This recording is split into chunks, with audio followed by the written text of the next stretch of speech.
recording. So guys, we are starting with chapter 9 today, and we will use 2 weeks of class time to cover chapter 9. We're talking about long-term liabilities, and one of the biggest types of long-term liabilities is called bonds. And basically, a bond is an interesting way to receive income or receive money for a long-term debt. And the way that it's accounted for is kind of goofy. You'll probably never see this in your career, guys, but we got to learn it for classes. So that's what we're going to talk about over the next 2 weeks. So long-term debt is basically debt that is due not in the current operating cycle or year, it's due past that.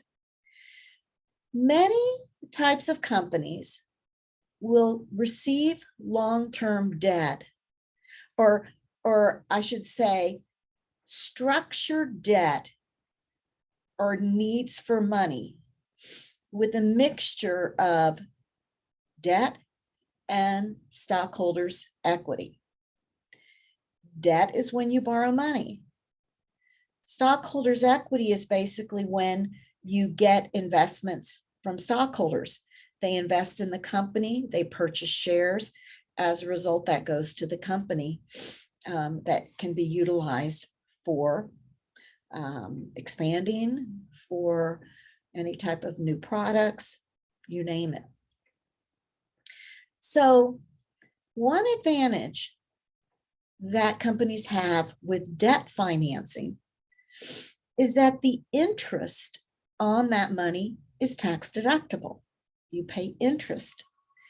But when you're dealing with equity financing, which is more stockholders buying into the company, it's generally a little bit more expensive form of acquiring money because you just can't pay them off with an interest rate. They want a piece of the assets.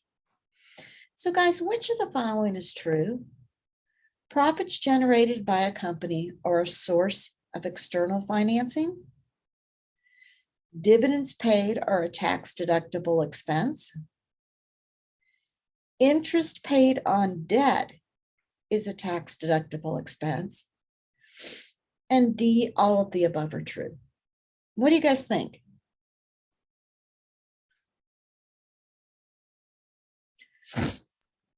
Wouldn't it be C? C is correct. Profits generated by a company are a source of internal financing. It's retained earnings. Dividends paid out are not deductible. Okay, so C is the correct answer. You are correct. Now, some long-term debts are in the form of an installment note, like car loans and home loans, where each month there's a certain payment that represents both the interest and the reduction in the principal amount of the loan. So in this slide, we see there's a $25,000 4-year loan for a delivery truck on January 1st. Payments of $587.13 are required at the end of each month for 48 months. So we see the loan balance showing over there on the right is $25,000. After the first payment of $587.13, we calculate the interest by the carrying amount times the annual interest rate times 1 month out of 12 months. And we see here on 25,000, it's 125 bucks. We take the cash we paid, subtract the interest, and the rest all goes to principal, to paying down the loan balance. So after that very first note, we see our new loan balance is now at $24,537.87. After the second payment of $587.13, we calculate the interest by our new carrying value of $24,537.87 times 6% times 1/12, and we get $122.69.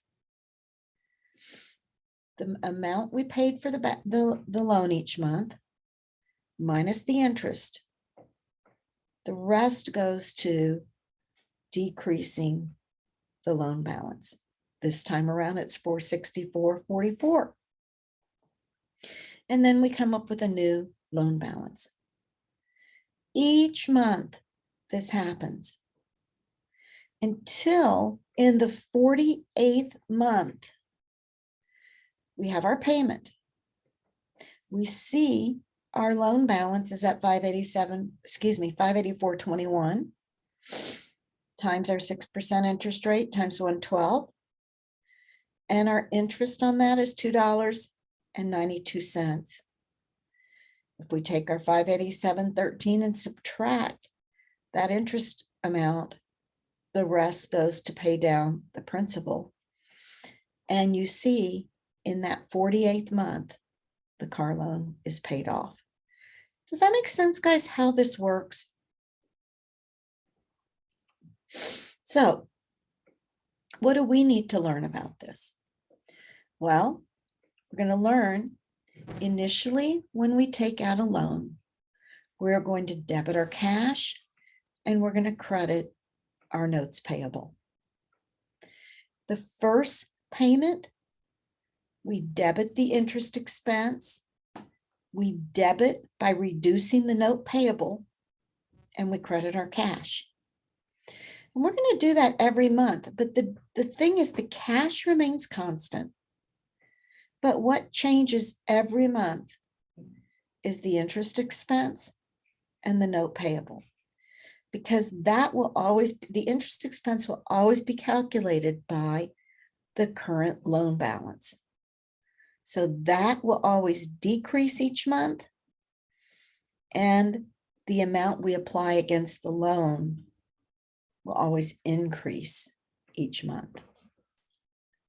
So here we see most notes payable require periodic installment payments.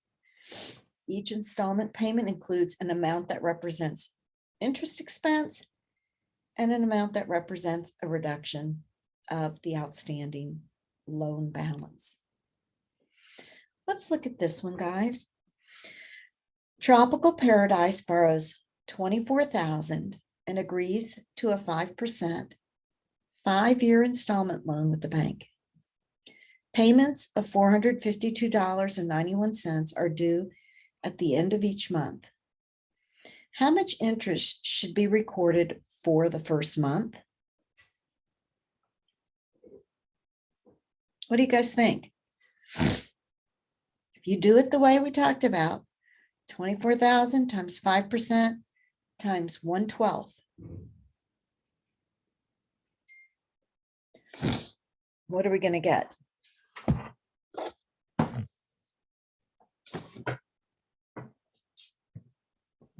$100. Awesome. 24,000 times 5% times 1 month out of 12 months is $100. Okay, guys, we are going to look at this problem. On January 1st, 2018, Stoops Entertainment purchases a building for $610,000, paying $110,000 down and borrowing the remaining $500,000 by signing a 9% 15-year mortgage. Installment payments of $5,071.33 are due at the end of each month, with the first payment due on January 31st, 2018. First thing we're going to do is record the purchase of the building. Then we're going to complete the first 3 rows of an amortization schedule, similar to what you've seen. And then we're going to record the first monthly payment and determine how much goes to interest and how much reduces the loan balance. So guys, I want you guys to take 3 minutes. I'm going to turn off the recording. Make sure you remind me to help turn it back on. And let's try this on your own before I show you together, okay?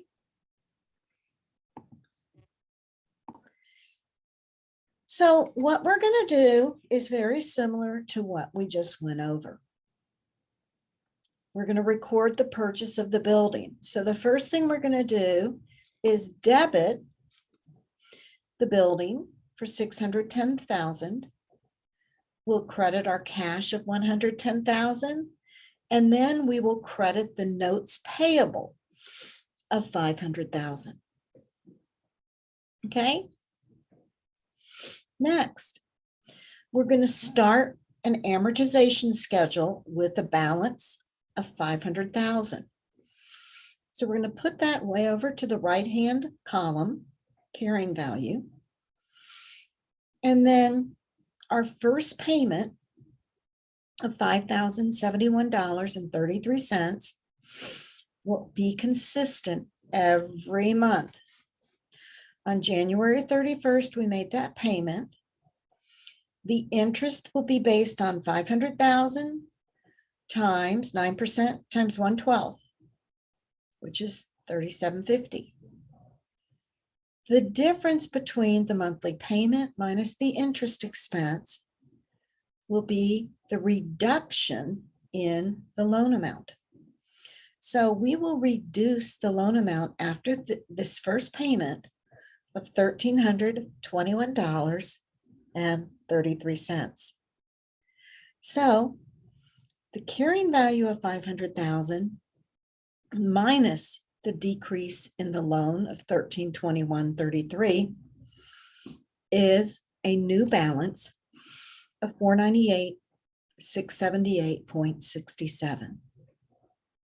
Again, we'll do the same thing for the second payment. $498,678.67 times 9% times 1/12 gives us $3740.09. The monthly payment minus that interest expense, the difference of that will be the decrease in our note of $1,331.24. That's how the amortization works, every step. Now it says, prepare the journal entry for the first payment. You see, we have a debit to interest expense for $37.50, a debit to the notes payable for $1,321.33, and a credit to cash of $5,071.33. It says total payments over the 15 years are $912,839. How much of this is interest expense and how much is the actual payment of the loan? Well, think about it, guys. If the loan is $500,000, the actual payment of the loan is $500,000, which means the difference, $412,839, will be going to the interest expense. Does that make sense, guys?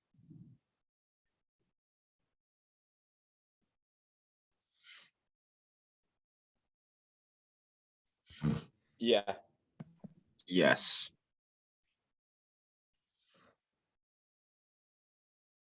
Okay.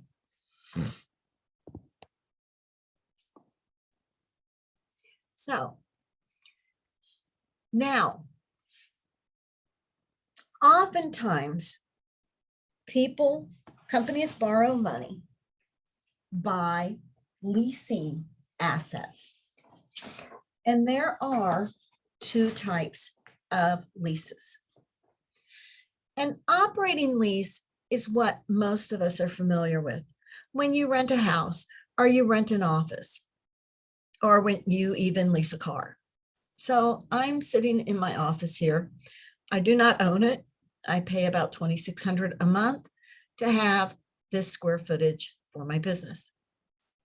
I sign an agreement which states this is what I pay, and their responsibilities are making sure it's operating and working efficiently.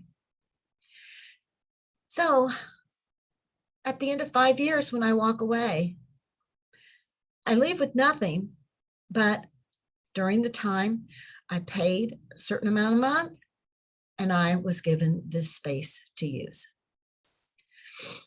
There is something else called a capital lease. Technically, it's a way we've tried to get around purchasing an asset and treat it like a lease, but the IRS has caught on. So basically, a capital lease is when the lessee buys the asset, but it's technically borrowing the money through a lease to pay for the asset. So there are a couple guidelines that allow us to know, is this a capital lease or is this an operating lease? And we'll get into that a little later. But why do companies want to lease rather than buy? Basically, when you compare one company to the other, one that leases and one that buys, the company who leases, their financial ratios are going to look better. Think about it. When you purchase something, you're generally required to put down 20%. Usually when you lease, you get to finance the whole purchase price. Leasing basically improves the balance sheet because it reduces those long-term debt amounts. If you think about it, an operating lease is just an expense. When you pay rent, it's an expense. When you have a note, you're getting an interest expense, and then you're paying down long-term debt. Ultimately, leasing, because it's all going to an expense, reduces your net income and ultimately reduces your income taxes. So basically, assume a company has assets of 100 million, liabilities of 60 million, and stockholders' equity of 40 million.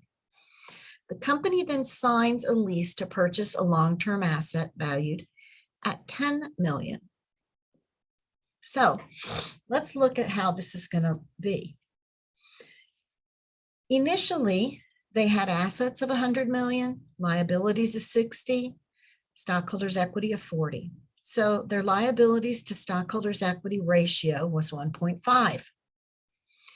If they decide to purchase a long-term asset valued at 10 million, their assets increase by 10 million and their liabilities increase by 10 million. Look what happens to their ratio, guys. It's not as favorable. Even though their assets have increased, their debt has increased equally to their assets, which basically give them an unfavorable ratio, debt to equity ratio, than prior to doing this. See how that then makes the ratio higher, which is unfavorable. An operating lease is recorded just like a rental. In a capital lease, the lessee buys the asset and borrows the money to pay for it. So guys, which of the following leases is essentially the purchase of an asset with debt financing? It's going to be a capital lease. Okay. Let's look here. Coney Island enters into a lease agreement for a new ride valued at $2 million. Prior to this agreement, the company's total assets are $25 million and its total liabilities are $15 million. Calculate the stockholders' equity prior to the lease agreement, and then assuming an operating lease, calculate the debt to equity ratio. Give you 1 minute. I just have to run to the restroom real quick. Be right back.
Okay, so we know the stockholders' equity would be, excuse me, let me go back here.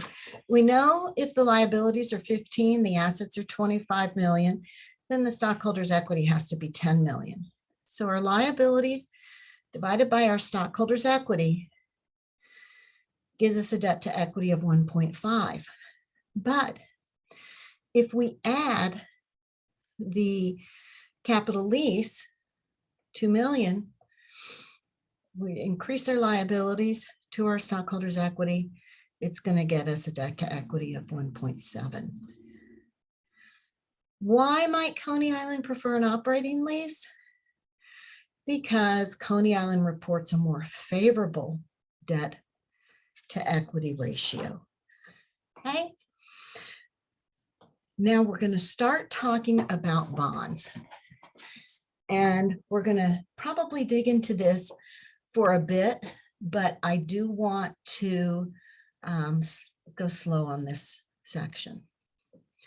Bonds are a debt instrument that obligates the borrower to repay a fixed amount referred to as the principal or face amount at a specified maturity date. And the borrower pays interest over the life of the bond. Usually with bonds, interest is paid twice a year, semi-annually, on designated interest dates, usually starting after the bond's been in place for 6 months. So there's all kinds of bond types. You know, you hear of secured, which are secured by collateral. Unsecured don't have a backing of collateral. Term is where bonds issue on one date. Serial bonds are issued and matured in installments. Callable bonds are where they are paid off early.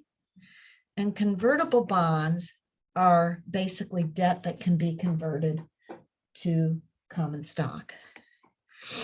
The distinguishing characteristic of bonds basically relates to, are they collateralized or not?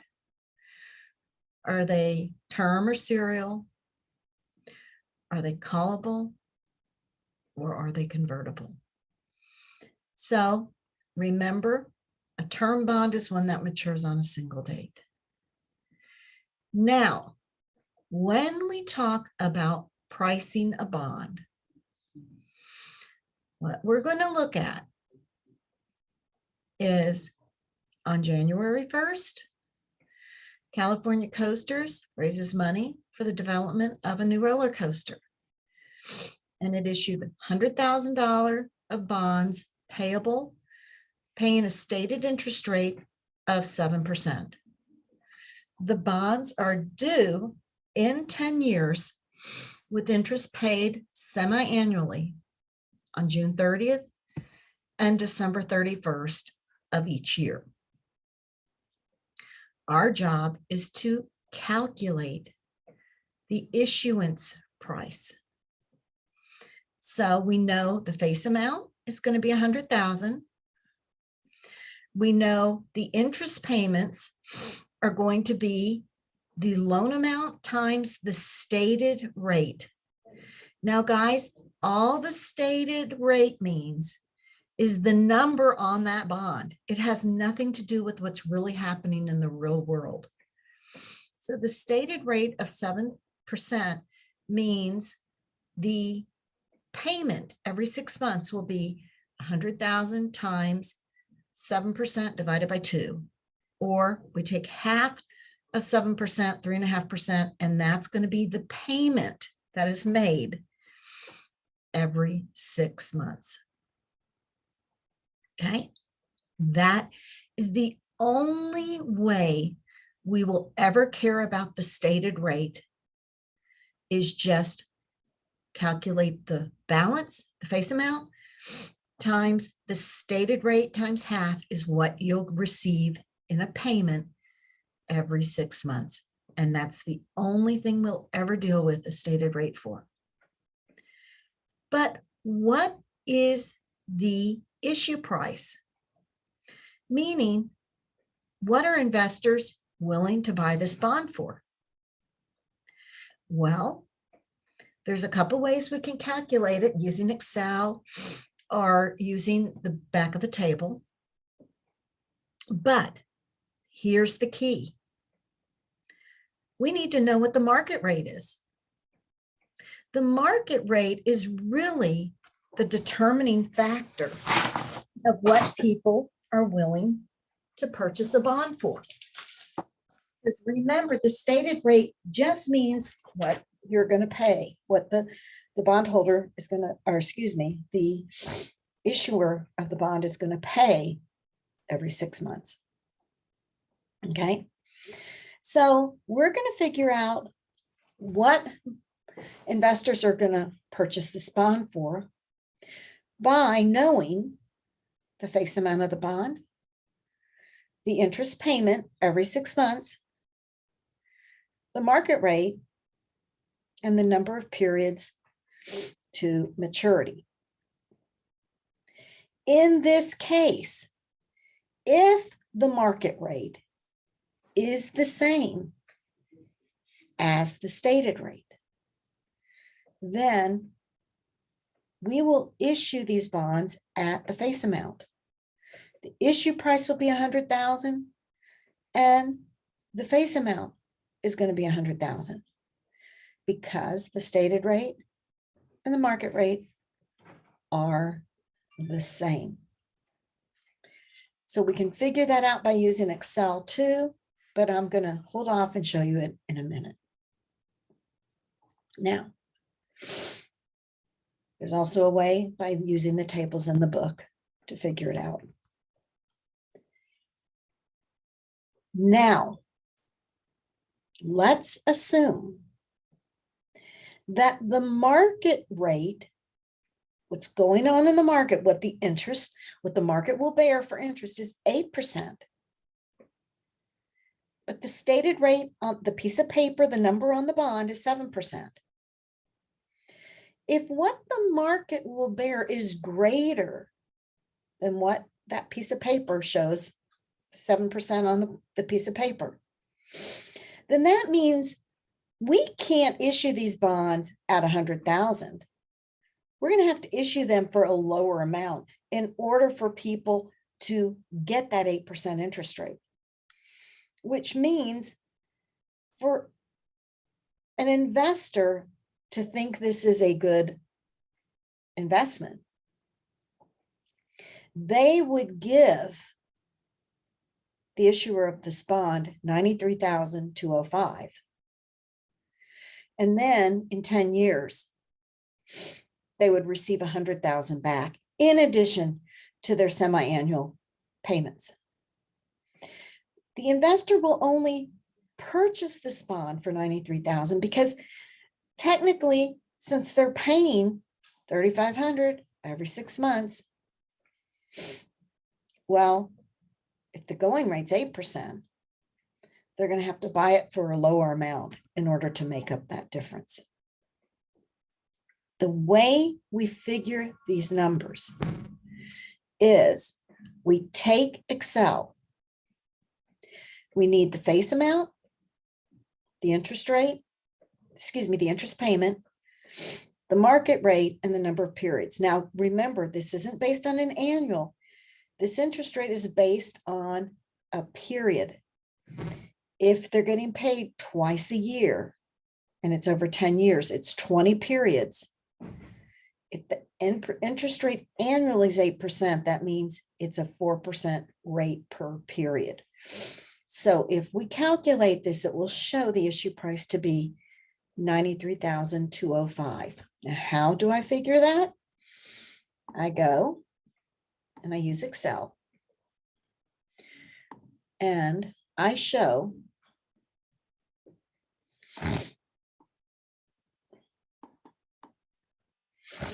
I go into formulas, and I go into financial formulas, and I go into the present value.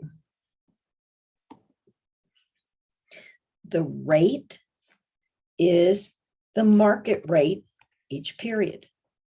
20 periods, $3,500 payment will ultimately see $100,000.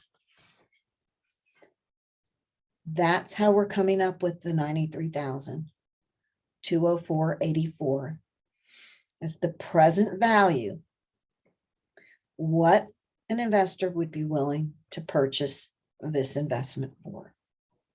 Okay.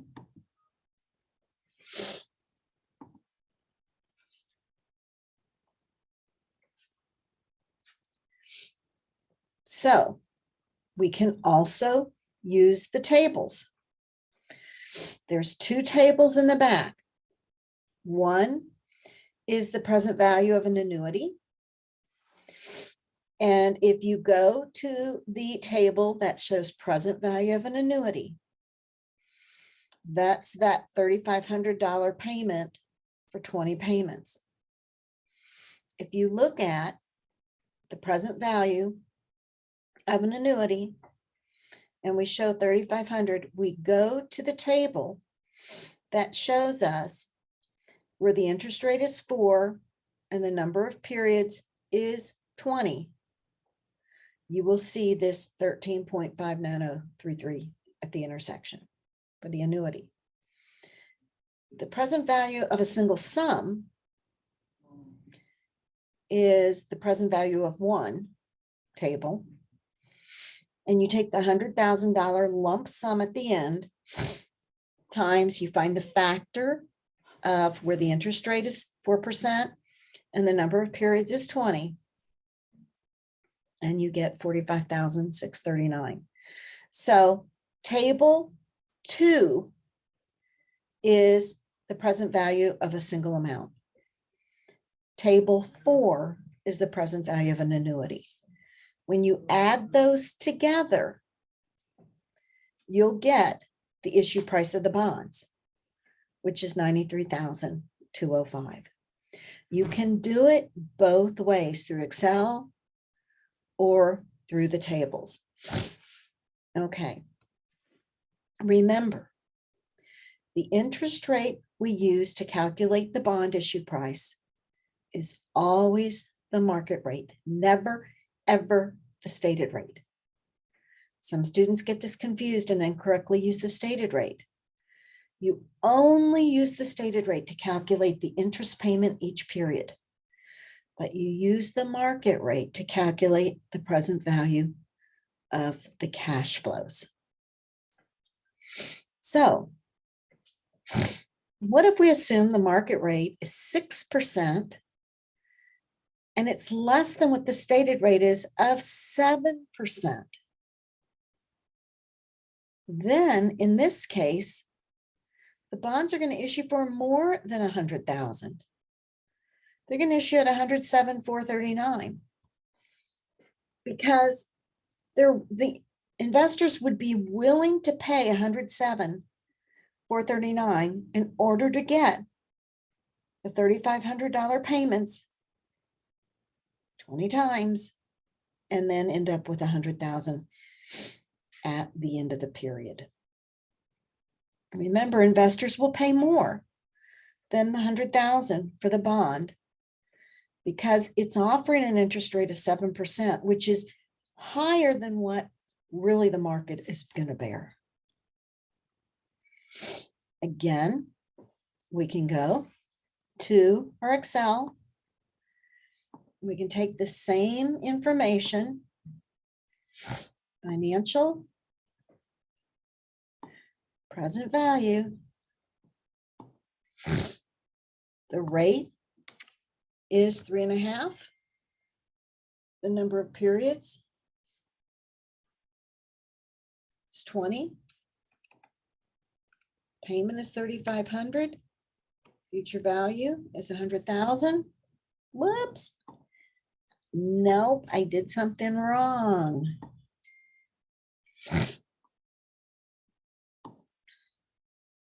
Right?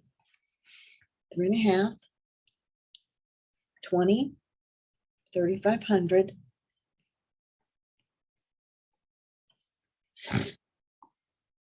Oh my gosh, what am I doing?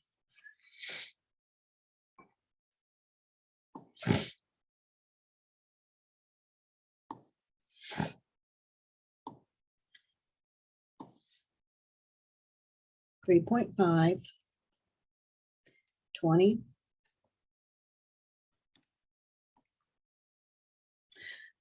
Oh my. Base amount, interest rate, market interest rate. I thought it was 7. I don't know what I'm doing wrong. It's the market rate is 6%, right? That's what I'm doing wrong. So if I make this 6%, there, sorry guys. It shows you the bonds will issue at 107,438.74. Any questions on that right now, guys? Is that making sense?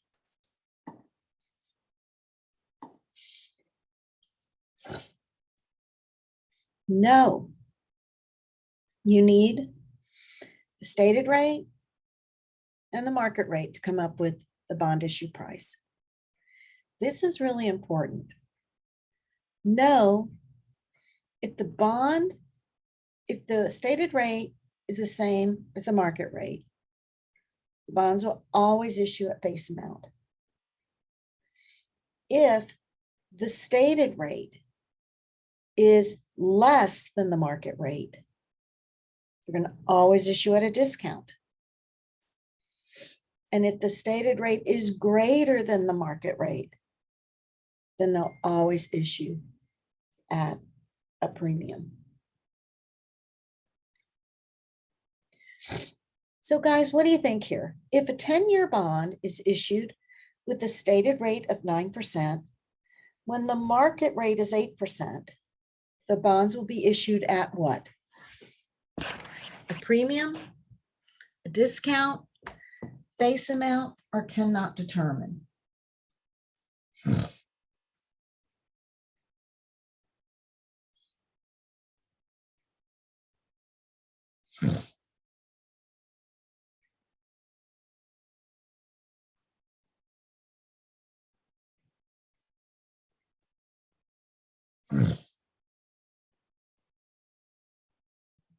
A. A? What do you guys think? I think you're right. It is A. So let's look at this.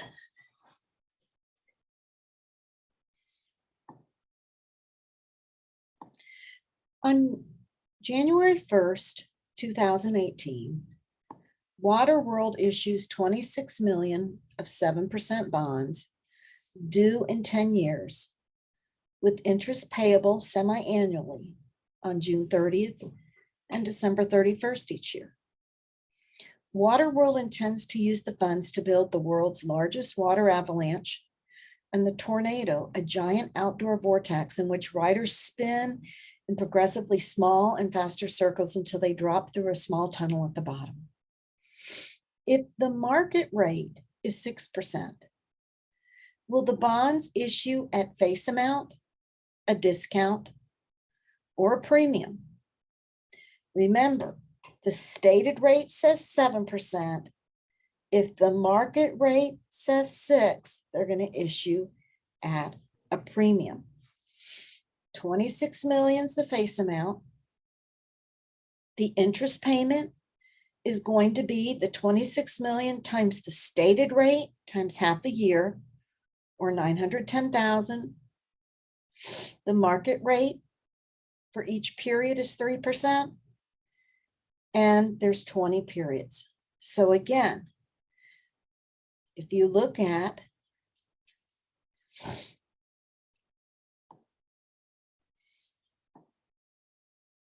financial, present value, the rate is 3%, 20 periods, 910,000, 26 million.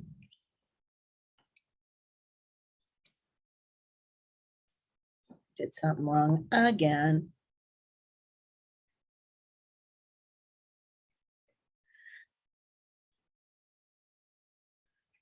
And let me see what I did wrong. 26 million, 910,000, 3%.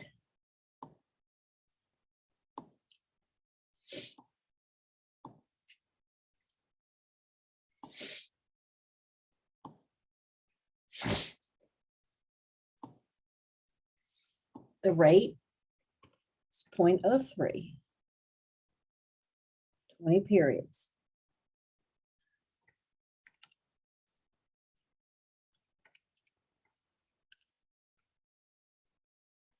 Okay, finally, guys, 27,934,071.73 will be the issue price, which means it's being issued at a premium. Now, if we look at this one,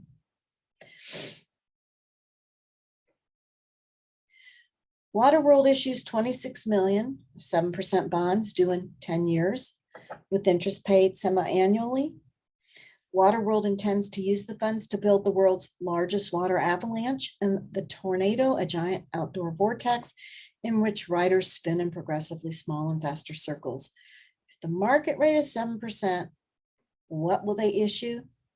Remember, the stated rate 7, the market rate 7, they're going to issue at face amount.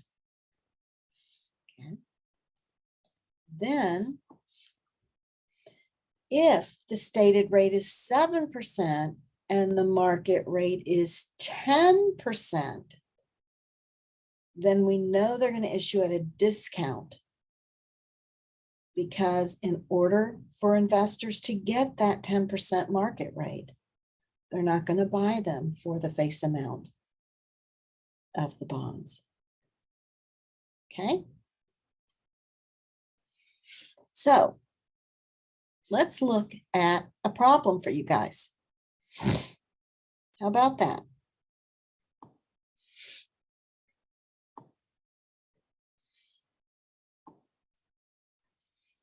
Let's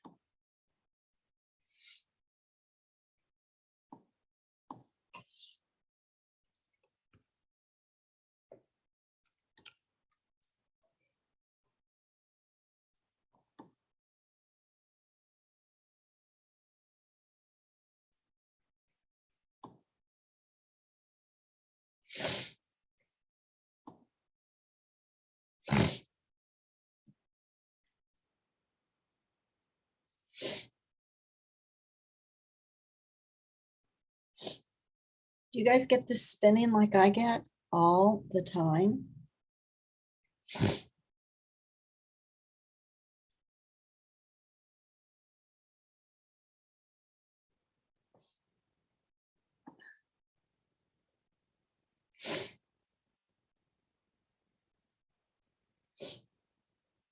Oh my. Okay.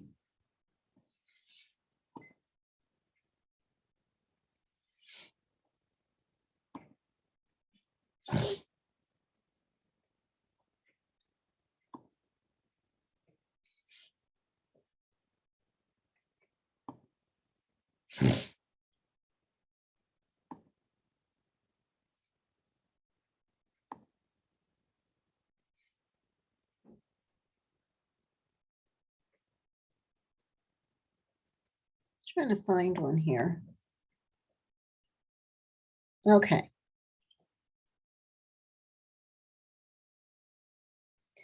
On January 1st, 2024, Vacation Destinations issues 40 million of bonds that pay interest semi-annually on June 30th and December 31st.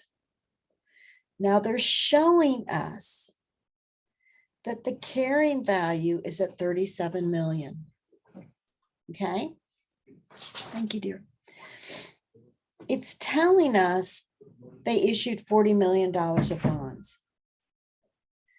But if we look here, we see the carrying value is 37 million. Does that mean they were issued at face amount? No.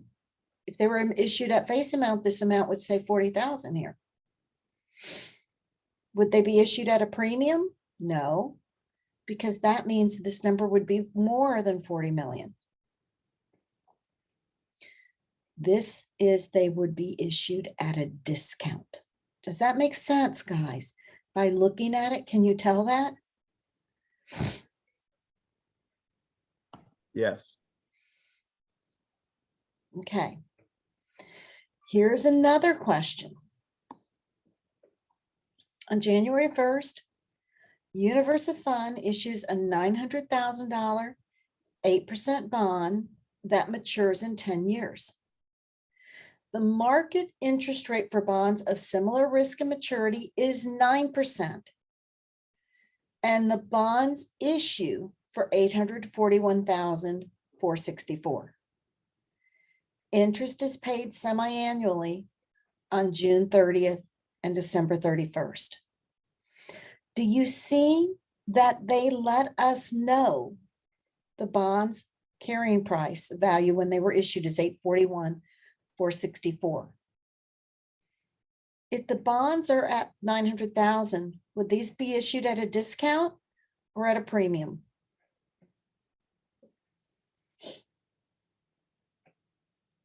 Be a discount, wouldn't it? It's less than the 900,000. Correct? Another thing, how do we calculate the payment? Do you remember how we take the bond value, 900,000 times the stated rate, 8%, divided by 2? 900,000 times 8% is 72,000. But we get paid every 6 months, twice a year. So 72,000 divided by 2 means the payment is 36,000 every 6 months. Does that make sense? Also, we can figure out the interest expense, because if we take the carrying value, the 841,464 times the market rate, 4.5% per period, then we're going to get the interest expense of 37,866. Now I'm getting in too deep. I'll back off. This becomes an issue, guys. Do you see how what we're paying out versus what the interest expense is? There's not enough cash to cover that interest expense. See that? This is where bonds get unique. is because since the interest expense is greater than what the cash is being paid out, we have to increase the carrying value by $1,866, which means we don't have enough cash to pay out the interest. Therefore, we increase our carrying value in the bond. I'm going to pause on that. I think I'm saying too much there. Okay, let's go back here. Now, what do we do when we know all this?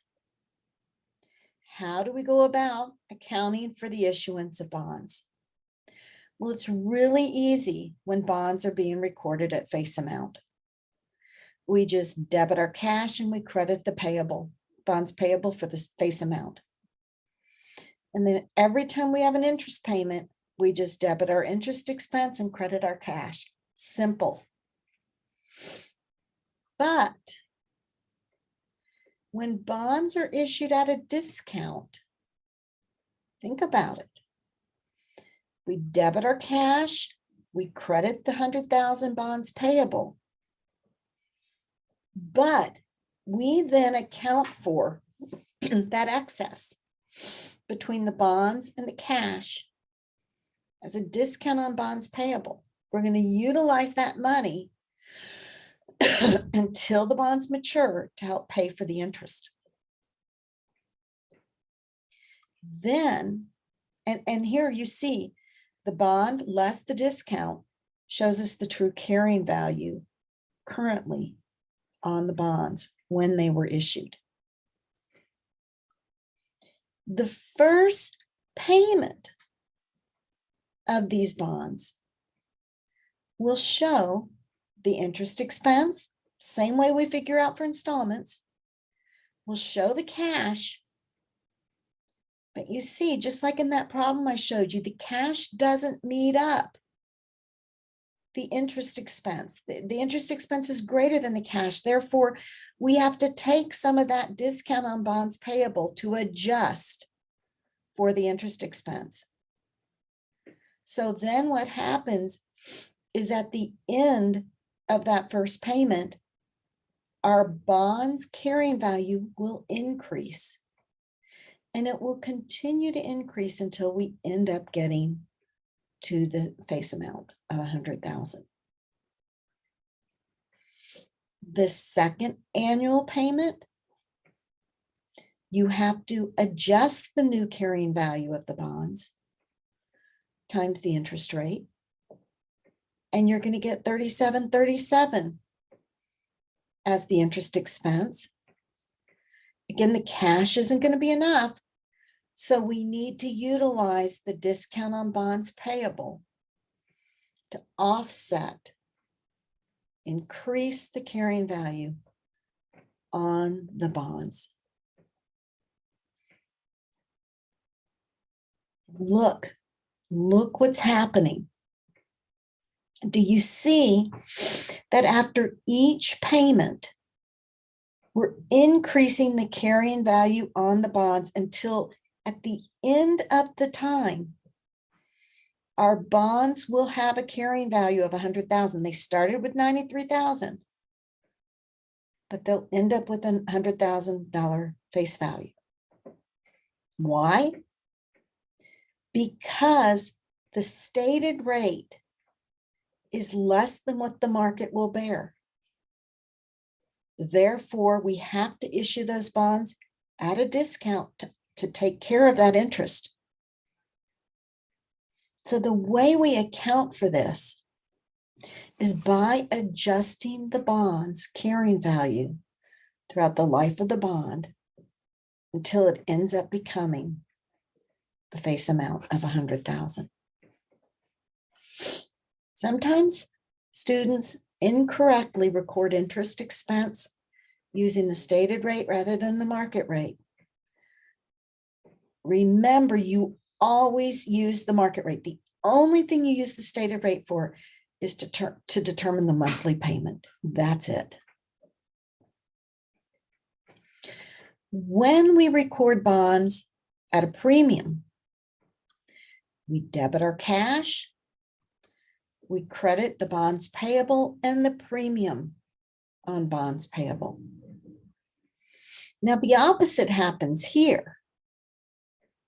We have a greater carrying value and will end up with the face amount at the end of the term. When we pay the interest, do you see the cash we're giving is greater than the interest expense?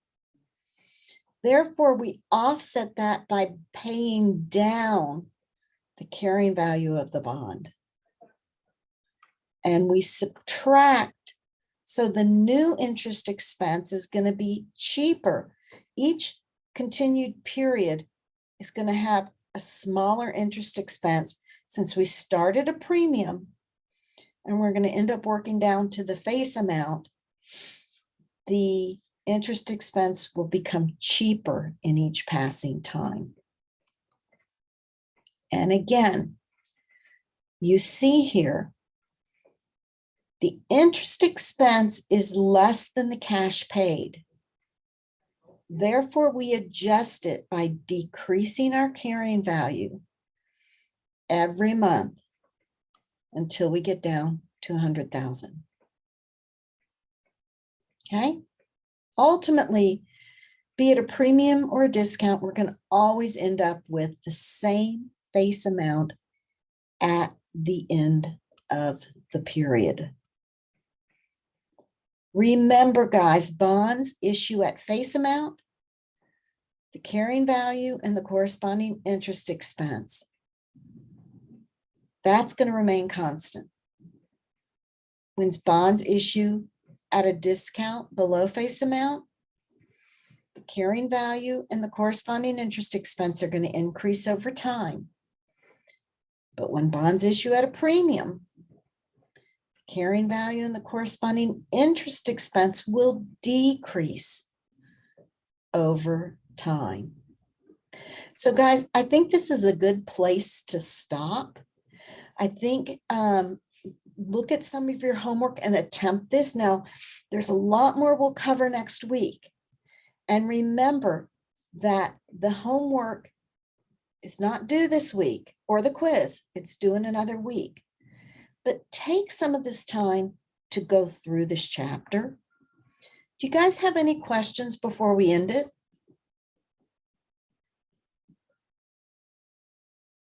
Anybody? No, I'm good.